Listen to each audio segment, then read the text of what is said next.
y vamos a continuar con la siguiente charla, Colliding Winds in Ultraluminous X-ray Sources, por Leandro Avaroa. Hola, ¿se me escucha? Sí, perfecto. Bien. Voy a proceder a compartir pantalla.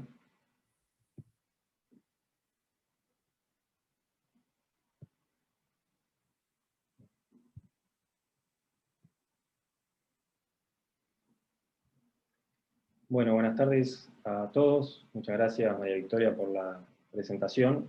En esta charla voy a intentar contarles sobre un trabajo que estamos haciendo con el licenciado Pablo Sotomayor, que me acaba de preceder en la presentación, y el doctor Gustavo Romero, y que trata sobre la colisión de vientos en fuentes ultraluminosas de rayos X, tal como indica el título.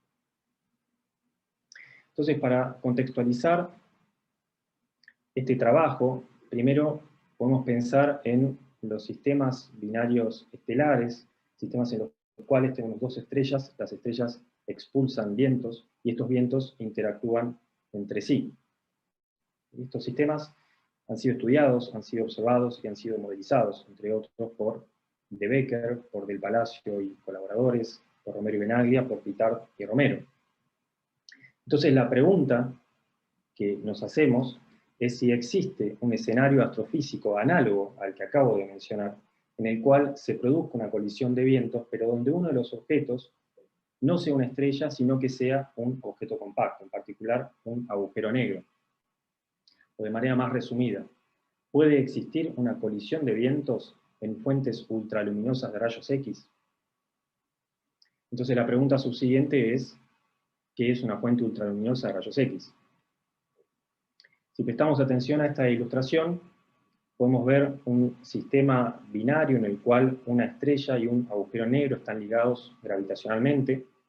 La estrella llena su lóbulo de Roget y transfiere masa a través del punto L1 de Lagrange al agujero negro, y por el momento angular presente en el sistema se va a formar un disco de acreción a través del cual la materia va a caer espiralada hacia el agujero negro. Un poco de esto habló Pablo en la charla anterior. Entonces, si tenemos este sistema, esta binaria de rayos X, tenemos un plasma muy caliente en el disco aumenta su temperatura desde el borde más externo al borde más interno, y existen ocasiones en las cuales se puede observar una luminosidad que en la banda de los rayos X es superior o del orden de la luminosidad de Eddington. Sí, estamos hablando de luminosidades del orden de los 10 a la 39 ergios por segundo para un agujero negro de 10 masas solares. Entonces, a estas fuentes, con estas luminosidades, se las llaman ULX. Ahora bien, tenemos este sistema y sabemos que la estrella expulsa vientos. Necesitamos otra componente de viento para que se pueda producir una colisión entre vientos, ¿sí? Entonces, lo que nosotros proponemos es que ese viento, esa segunda componente de viento, puede provenir del disco de acreción. Por lo tanto, lo primero que vamos a hacer es modelizar el disco de acreción, ver de qué manera pueden ser expulsados los vientos. Y una vez que hacemos eso, modelizar el viento, para en tercer lugar estudiar la colisión entre los vientos. Entonces, de esta manera se estructura esta charla. Para modelizar el disco vamos a considerar un disco supercrítico, ¿sí? Esto es un disco en el cual la tasa de acreción de masa, es decir, la cantidad de masa por unidad de tiempo que está siendo acretada, es superior a la tasa de acreción crítica, que está relacionada a su vez con la luminosidad de Eddington. Vamos a trabajar en coordenadas cilíndricas, suponiendo una simetría azimutal, y vamos a considerar un pseudopotencial gravitatorio, de tal manera que podamos imitar los efectos de la relatividad general en las cercanías del agujero negro. Este pseudopotencial, además de depender de la masa del agujero negro y de la distancia a la que nos encontremos del mismo, va a depender de un parámetro de spin, que denotamos con la letra A, y que puede tomar distintos valores, entre los cuales a nosotros nos interesa el caso en el que este parámetro valga 0, que es el caso de un agujero negro no rotante, también llamado agujero negro de Schwarzschild, y el caso en el cual el agujero negro sea maximalmente rotante, que es cuando A vale 1, y es un caso de agujero negro de Kerr extremo. Ahora bien, sabemos que el plasma del disco está muy caliente, va a radiar, y esa radiación es la que suponemos que va a impulsar a los vientos, ¿sí? A las partículas que están en la superficie del disco de acreción. Entonces, otra de las cosas que suponemos es que el calentamiento viscoso que se produce en el disco va a estar balanceado con el enfriamiento radiativo, ¿sí? Y si prestamos atención a este esquema, podemos ver el disco de acreción, y como estamos asumiendo simetría azimutal, podemos tomar un plano meridional, que en este caso es el plano RZ, y podemos calcular en cada punto de este plano la contribución de los campos de radiación de cada uno de los elementos del plasma del disco. Lo que en esencia significa calcular las componentes del tensor de energía-momento de los campos de radiación, ¿sí? Entonces lo que vamos a hacer es calcular la densidad de energía radiativa, el vector del flujo radiativo y el tensor de presiones. Calculamos estas 10 componentes para cada caso, el caso de Schwarzschild y el caso de Kerr, y a modo de ejemplificador mostramos en pantalla la distribución espacial de la densidad de energía radiativa para ambos casos. Recordemos, el caso de Schwarzschild es un agujero negro no rotante cuando el parámetro spin vale 0, y el caso del agujero negro de Kerr es maximalmente rotante porque estamos tomando A igual a 1. Podemos ver cómo se intensifica la densidad de energía radiativa en las cercanías del disco de acreción, en particular del agujero negro. Muy bien, entonces ya caracterizamos cómo son estos campos de radiación que van a ser los que impulsen al viento, ¿sí? Lo que tenemos que hacer ahora es modelizar precisamente al viento. Entonces lo que hacemos es trabajar con las ecuaciones de movimiento. Acá arriba estamos mostrando la ecuación genérica, digamos, donde están involucrados los elementos del tensor de energía impulso de los campos de radiación, el flujo, la presión y la densidad. Pero como estamos trabajando en coordenadas cilíndricas, podemos encontrar las expresiones para la coordenada radial azimutal y en altura de esta ecuación, y podemos resolver este sistema de ecuaciones diferenciales tensoriales acopladas para encontrar las velocidades de las partículas y sus trayectorias. Entonces, al resolver numéricamente este sistema de ecuaciones, encontramos que la velocidad terminal de las partículas del viento expulsado del disco, para el caso del agujero negro de Schwarzschild, es del orden del 12% de la velocidad de la luz, es decir, aproximadamente 33.000 km por segundo. Y en el caso del agujero negro de Kerr, las partículas alcanzan una velocidad del orden del 45% de la velocidad de la luz, aproximadamente 120.000 km por segundo. Es interesante notar en estos gráficos la relación entre las velocidades azimutal y radial en ambos casos. En el caso de Schwarzschild, la velocidad azimutal va a ser un orden de magnitud superior a la radial, y en el caso de Kerr, ambas componentes serán del mismo orden. Cuando calculamos la trayectoria de las partículas, nos encontramos con una geometría como la que estoy mostrando aquí. Podemos ver que las partículas salen del disco y comienzan a espiralear, y van a mantener esta geometría hasta que alcancen a la estrella, ¿sí? Y lo que observamos que se forma es una especie de torbellino semirrelativista de partículas. Entonces, muy bien, tenemos caracterizado el viento. Vamos a ver qué ocurre ahora con la colisión entre los vientos. Y lo que ocurre es que, como el viento del disco es semirrelativista, tiene una velocidad mucho mayor que el viento de la estrella, el viento de la estrella no va a poder frenar al viento del disco, entonces el viento del disco va a colisionar directamente con la superficie de la estrella. En esta simulación que se muestra en el margen inferior izquierdo, podemos ver aproximadamente el shock que se va a producir en este encuentro, ¿sí?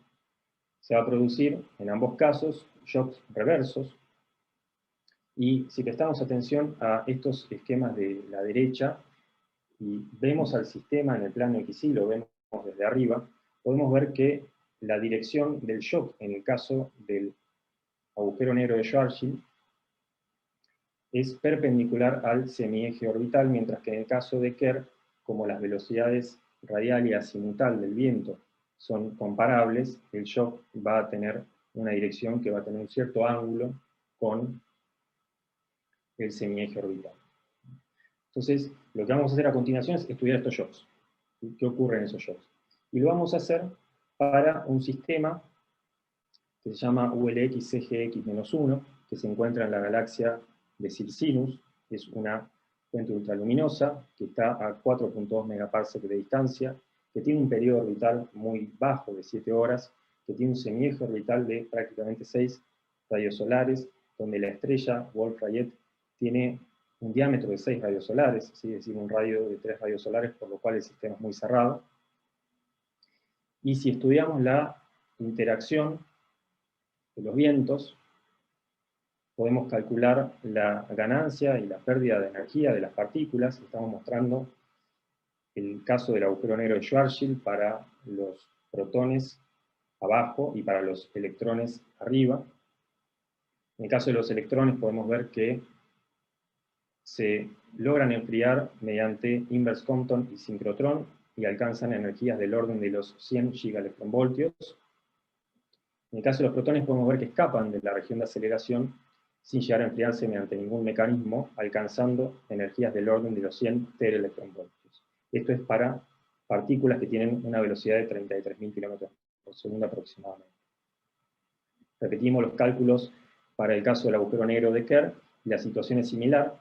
Los electrones se enfrían por inverse Compton y sincrotrón, pero van a alcanzar energías un poco más altas del orden del teraelectronvoltio, mientras que los protones, de nuevo, escapan de la región de aceleración si logran enfriarse, alcanzando energías del orden de los 300 teraelectronvoltios.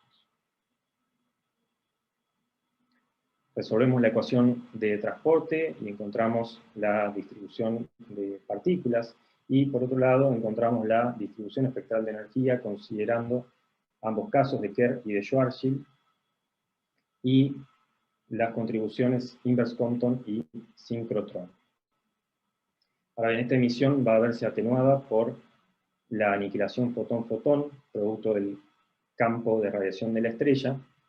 Entonces, si tenemos en cuenta eso, la SED, la distribución espectral de energía, se va a ver atenuada en energías del orden de los 10 gigaelectronvoltios.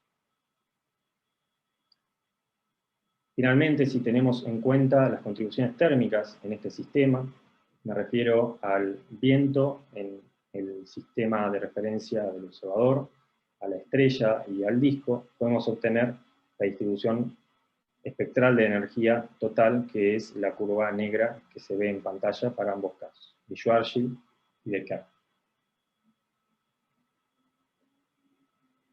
En cuanto a las conclusiones breves, vimos que en las fuentes ultraluminosas de rayos X puede existir la colisión de vientos, que en esta colisión de vientos pueden provocarse shocks, que en estos shocks pueden acelerarse partículas, y que estas partículas aceleradas pueden enfriarse por distintos mecanismos produciendo radiación no térmica. Lo que haremos para complementar esta investigación es agregar una componente de comptonización, explorar el caso de un disco ADAF, un disco dominado por la advección, en el cual tengamos en el radio crítico del disco una inflación, que eso va a modificar la estructura y la dinámica de los vientos, y pretendemos hacer un tratamiento de fluido del viento. Eso es todo y muchas gracias por su tiempo. Muchas gracias, Leandro. Muy buena la charla. Tenemos tiempo para un cuarto de pregunta. A ver si hay alguna mano levantada. A ver, rápidamente. Bueno, no veo ninguna. También les recuerdo, por favor, pueden charlar con Leandro por el chat de aquí o por Slack. Yo tengo una pregunta. No sé si han considerado la posibilidad de tener emisión por emisión térmica en el choque que se produce en la superficie de la estrella. Si bien entendí, el choque reverso está súper cerca de la estrella, ¿cierto? Correcto, el stagnation point está, lo consideramos en la superficie de la estrella, por eso tenemos solamente un shock reverso. Y no hemos considerado la contribución térmica en la región de choques. Entiendo que en el caso de las PAC-WB, las binarias con colisión de vientos que aceleran partículas, sí se tiene en cuenta esa contribución, pero en principio nosotros no la hemos considerado, pero sí es algo que podríamos tener en cuenta para el futuro próximo.